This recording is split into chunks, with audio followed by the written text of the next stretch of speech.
Have you ever had a moment in your life when you felt completely powerless?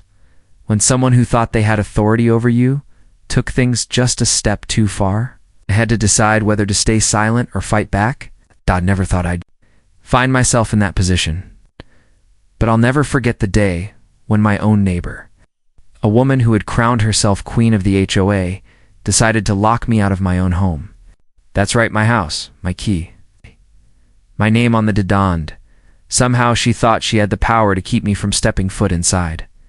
It all started on a quiet afternoon. It's a kind where you'd think nothing dramatic could possibly happen. The sun was out, the kids were riding bikes down the street, and I was just returning from a grocery run. My arms were full, my mind was running through a checklist of what to cook for dinner, and I was honestly just grateful for a moment of peace. But as I approached my front door, I noticed something strange, an envelope taped right across the lock. The bold letters on the outside screamed, "Notice of non-compliance." My stomach dropped. Now, I had heard stories about homeowners associations being strict. People always joked about HOA rules being ridiculous: grass too tall, trash bins visible for 5 minutes too long, holiday decorations taken down a day late. But I never imagined those jokes would become my reality. Certainly not to this extent, because when I pulled the envelope off the door and reached for my key, it didn't fit. My lock had been changed. At first I thought maybe I was imagining it. Maybe I grabbed the wrong key off the ring. Maybe my hands were just shaky from juggling bags.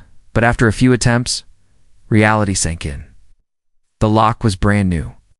My own home had been sealed off from me, and there I was, standing on my own porch like an intruder. And then I heard it. The unmistakable sound of someone clearing their throat. I turned, and there she was. Karen. Every neighborhood seems to have one, but trust me when I say, ours came with her own set of theatrics. She stood there, arms crossed, lips pressed into the kind of smirk that lets you know she was waiting for this moment, almost as if she had rehearsed it. "Per HOA regulations," she said, her voice dripping with fake politeness. "You're not permitted inside until you've corrected your violations." I laughed. I actually laughed because it sounded so absurd. Violations? I asked her what she was talking about. And that's when she pulled out a clipboard, because of course she had won, and started reading. A list like she was some kind of judge in a courtroom. My lawn wasn't trimmed to regulation height. My trash cans were left out overnight. There was a small crack in the driveway that reduced the curb appeal. It was surreal. I told her, "You can't just change someone's locks. This is my home." But Karen didn't budge. She looked at me the way someone looks at a child throwing a tantrum. And then she said something that sent chills down my spine. "If you want access back, you'll have to go through the HOA board. Until then, consider yourself locked out." Can you imagine the rage boiling in my chest at that moment? The confusion? The humiliation of standing there while neighbors peeked out their windows, whispering and pointing. I felt stripped of my dignity. And the worst part? She walked away. Just turned on her heel and strolled down the street as if she had just completed her royal duty. I stood there, clutching grocery bags that were starting to dig into my skin, feeling like I had been shoved into some twisted nightmare. That moment, I had two choices.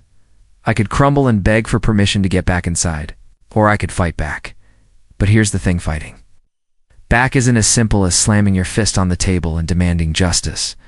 When you're up against someone who thrives on control, someone who lives for confrontation, you have to be smart, and you have to be patient. I called the HOA board, of course. I called every number I had on record, and each call went straight to voicemail. I emailed, I texted, no response. It was clear they weren't going to help me. I'd already chosen sides. And Karen, with her smug little grin, was the side they were standing on. The first night I slept in my car. I parked in my own driveway, just feet away from the house I had worked so hard to afford, and curled up with nothing but a blanket I had stashed in the trunk. I stared at the darkened windows, wondering how someone could have so much audacity. How someone could strip me of something so basic as access to my own front door. And you know what? It wasn't just about the inconvenience. It wasn't just about having nowhere to sleep. It was about principle. It was about the message Karen was trying to send, not just to me, but to the entire neighborhood. She wanted everyone to know. Who was in charge? She wanted fear. She wanted obedience. But what she didn't know was that I had a secret weapon, one she never expected. Because while she believed she had all the power, I had something that would bring the entire situation crashing down around her, the truth. And I wasn't about to keep it to myself. I thought long and hard about what to do next. Should I call a locksmith and break back into my own home? Should I file a police report? But then another idea hit. Man, it came like lightning. What? If I called the local news, what if I exposed her? Not just to our neighbors, not just to the HOA, but to the entire community. I knew it was risky. I knew it could get messy. But at that point, I had nothing left to lose. Karen had taken my privacy, my peace, and my home. The only thing I had left to fight with was my voice. I was going to use it. So I picked up my phone, scrolled through my contacts, and found the number for a local reporter who had covered neighborhood disputes before. My hands were shaking as I dialed, my voice unsteady as I explained what had happened. But as soon as I finished, the reporter said 4 words that lit a fire inside me. "We'll be right there." Now, before I tell you what happened next, let me just pause for a second and ask you, what would you have done? If someone locked you out of your own home, if someone paraded their power in front of you like that, how would you have responded? Would you have stayed quiet, hoping it all blew over? Or would you have done what I did all to shine a light on the injustice? Drop your thoughts in the comments, because I really want to know how you'd handle it. And don't just keep this to yourself. Share this video with someone who's ever felt powerless. Someone who's ever been pushed around by authority they never agreed to. Because what's coming up in this story is proof that even the smallest voice can shake the walls of power when it refuses to be silent. And listen, if you're still here with me, I want to thank you. This isn't just my story. It's a story about standing up, about resilience, and about refusing to let someone else dictate your worth. So stay with me until the end, because I promise you do not want to miss what happened when the cameras showed up. The reporter's van pulled into the neighborhood faster than I expected. I stood there, still in disbelief that this was even happening, when the unmistakable logo of the local news station rolled right up to the curb. Out stepped a cameraman. First, followed by the reporter herself, a woman with sharp eyes and a calm authority about her. She carried herself like someone who had seen hundreds of stories like this before. But even she raised an eyebrow when she saw me standing on my own porch, locked out of my own house. "Is this the property?" she asked, glancing at her notes. "Yes," I said, my voice tight. "This is my house, and I can't get inside." Her eyes flicked to the new lock, then to the notice I was still holding in my hand, crumpled from my grip. She gave a small nod, and before I knew it, the camera was rolling. The bright red recording light blinked at me. I realized my humiliation was now going to be broadcast for everyone to see. But strangely, that didn't bother me. Not anymore. Because it wasn't just humiliation anymore. It was evidence. It was proof of how far things had gone. The reporter asked me to start from the beginning, so I did. I told her about the envelope, the lock, the so-called violations. I told her about Karen's smirk, her clipboard, her tone that made me feel like a criminal on my own property. And the entire time, neighbors began to gather. Slowly, cautiously, doors opened, curtains were pulled back, and people began stepping. Outside, they wanted to see, and then Karen appeared. She walked out from her house across the street wearing that same look of superiority. Except this time, she wasn't expecting a camera crew. For the first time since this started, I saw something flicker in her eyes, hesitation. Maybe even fear. "What's going on here?" she asked, her voice louder than usual, probably trying to cover the fact that she was rattled. The reporter turned to her, microphone in hand. "We're here to cover a story. This gentleman says he's been locked out of his own home by the HOA. Do you have a comment on that?" Karen froze. Her lips parted, then closed again. For once, she didn't. Have her practice responses lined up? She shifted her weight from one foot to the other, glanced around at the neighbors who were now openly watching, then finally spoke. "This is an internal matter," she said stiffly. "The homeowner is in violation of several HOA regulations, and until those violations are resolved, he cannot regain access." The reporter didn't blink. But he owns this home. Do you have legal authority to change his locks? Karen hesitated again. I watched her throat bob as she swallowed. Confidence was slipping. She tried to deflect, saying something about rules, about community standards, but the more she talked, the more she sounded defensive. And the more defensive she sounded, the more the neighbors began murmuring among themselves. One voice rose above the rest. It was Mr. Daniels, an older gentleman who had lived in the neighborhood for years. He stepped forward, his cane tapping against the pavement. "That's not right," he said firmly. "You can't keep a man out of his house. I don't care what the rules are. It's not what this neighborhood is about." His words carried weight. Others began nodding. A woman added, "I had my own run-in with the HOA last year, but I never thought it would come to this." Another neighbor chimed in. "This has gone too far, Karen." The tide was turning, and Karen knew it. Her face flushed red as she tried to regain control, insisting that the board had voted that this was procedure. But the more she talked, the more obvious it became that this wasn't the board's decision. It was hers. She had overstepped. The cameraman zoomed in, capturing every twitch, every glare, every flustered word. And then, as if the universe wanted to punctuate the moment, a police cruiser pulled up. Two officers stepped out, their expressions neutral but curious. They had likely been called by someone, maybe Karen herself, maybe a neighbor. But their presence shifted the energy instantly. The lead officer approached, asking what the situation was. Karen immediately jumped in, trying to explain that I was non-compliant, that the HOA had the right to enforce standards. But the officer raised a hand, cutting her off. "Ma'am, unless you have a court order, you cannot change the locks on someone's private residence. That's considered a legal lockout. This is his property." Silence. The words hung in the air like a thunderclap. Neighbors exchanged looks. A reporter's microphone caught it all. When Karen's face drained of color. For the first time, she realized she was cornered. I watched her stammer, her voice trembling as she tried to argue. But the officer was firm. "Ma'am, if you had an issue, you should have gone through the courts.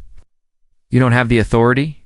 To do this, you're going to have to provide him access immediately." Karen's hands shook as she fumbled for her phone, muttering something about calling the board. But it was too late. The damage was done. The camera had captured everything: the arrogance, the control, the unraveling. The locksmith arrived not long after, summoned by the officers.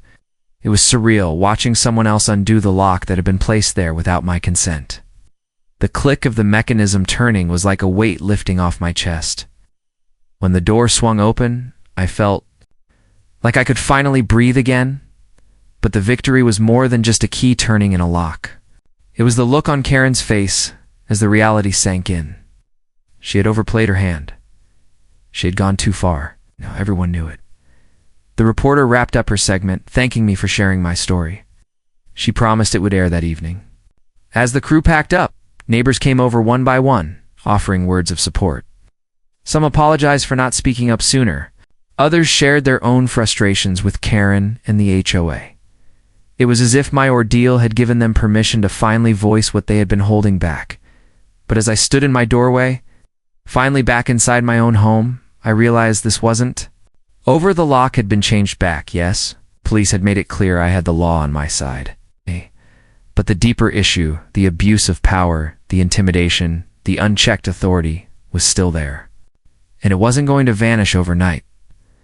That night, I sat in my living room, the glow of the TV casting shadows on the walls. I watched the news segment play out, watched my own face on the screen as I told my story, watched Karen stumble over her words, and then I saw the anchor's closing line. When authority crosses the line, sometimes it takes one person standing up to bring the truth to light. I leaned back, letting the words sink in. For the first time in days, I felt something I hadn't felt in a long time. Relief. But relief doesn't erase scars. And in that quiet moment, I couldn't help but wonder what would come next. The days following the broadcast were unlike anything I had expected. I thought maybe a few people would see the segment, maybe it would spark some chatter in the neighborhood, and then life would move on. But that's not what happened. The story spread like wildfire. By the next morning, my phone was buzzing non-stop texts from coworkers, emails from old friends, even calls from relatives I hadn't heard from in years. They had all seen me on the news. Some offered support, some expressed shock, and others shared their own horror stories of HOA run-ins. It was like a dam had broken, and suddenly people everywhere were talking about what I had gone through. But it wasn't just the people I knew. The news station had uploaded the clip to their website, and within hours, the comment section was flooded. Strangers were outraged. "This is unbelievable. How does someone get away with this?" That Karen should be removed from the board immediately. And then came the letters. Handwritten notes slipped into my mailbox, emails from nearby neighborhoods, even messages from people in other states. They all said the same thing. "Thank you for speaking up." Meanwhile, the atmosphere in my neighborhood shifted almost overnight. People who had kept their heads down, people who had whispered behind closed doors, were suddenly emboldened. Neighbors who had never spoken more than a polite hello to me were now stopping me on the street to share their own grievances with Karen and the HOA. Some had been fined for ridiculous reasons, and out of season flower, a car parked at a slight angle, a curtain color that clashed with community aesthetics. Things I never would have believed if I hadn't lived through my own nightmare. But the most telling shift came from the HOA board itself. Within days, they sent out a formal notice to all residents. It was worded carefully, full of legal jargon, but the message was clear. The board had not authorized the lock change. The action had been taken independently by Karen, without proper approval. That single statement was enough to dismantle the image Karen had built for herself. For years, she had projected this persona of authority, making it seem like everything. She did have the backing of the board, but now the truth was out. She had acted alone. She had abused her power. I wish I could say she accepted that gracefully, but of course she didn't. She doubled down.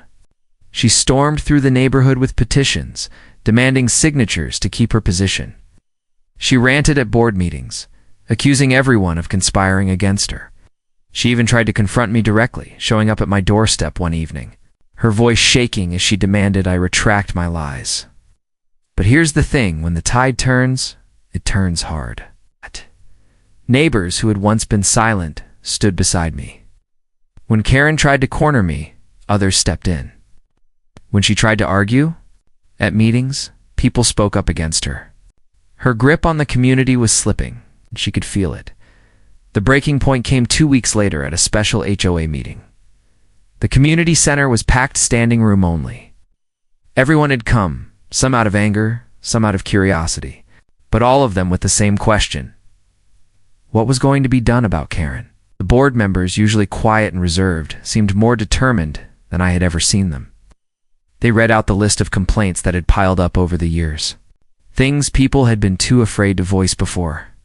They cited the illegal lockout, the police report, the public embarrassment it had caused the entire community. And then they opened the floor for a vote. One by one, hands went up. Neighbors who had been fined, families who had been intimidated, even people who had once been Karen's allies, every hand rose into the air. The decision was unanimous. Karen was removed. I sat there, my heart pounding as I watched her storm out of the room. Her face twisted in fury, her words barely audible over the sound of applause. For the first time in what felt like forever, the neighborhood wasn't under her shadow anymore. In the weeks that followed, things began to change. The board announced reformed, stricter checks on power, clearer guidelines, more community input. They even apologized to me directly, acknowledging the harm that had been done. It didn't erase what I had gone through, but it mattered. It showed that the fight had meant something, and for me, life slowly returned to normal. I mowed my lawn without fear of a violation notice taped to my door. I parked my car without worrying about the angle, decorated my porch with flowers. That actually made me happy, not ones that matched a rigid rule book, but more than any of that. I walked through my front door every day with a sense of peace.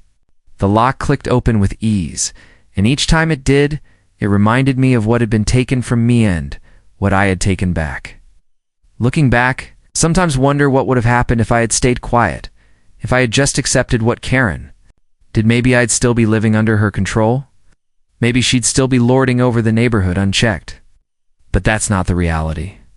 Because I spoke up, because I refused to be silent, the balance shifted. And even though it was one of the hardest experiences I've ever had to endure, I wouldn't change it. Not because of the attention, not because of the headlines, but because of what it meant for all of us, for every person who ever felt powerless in their own home, for every neighbor who ever thought they had no choice but to comply. This wasn't just about a lock on a door. It was about drawing a line, about saying enough is enough. And in the end, that's exactly what happened.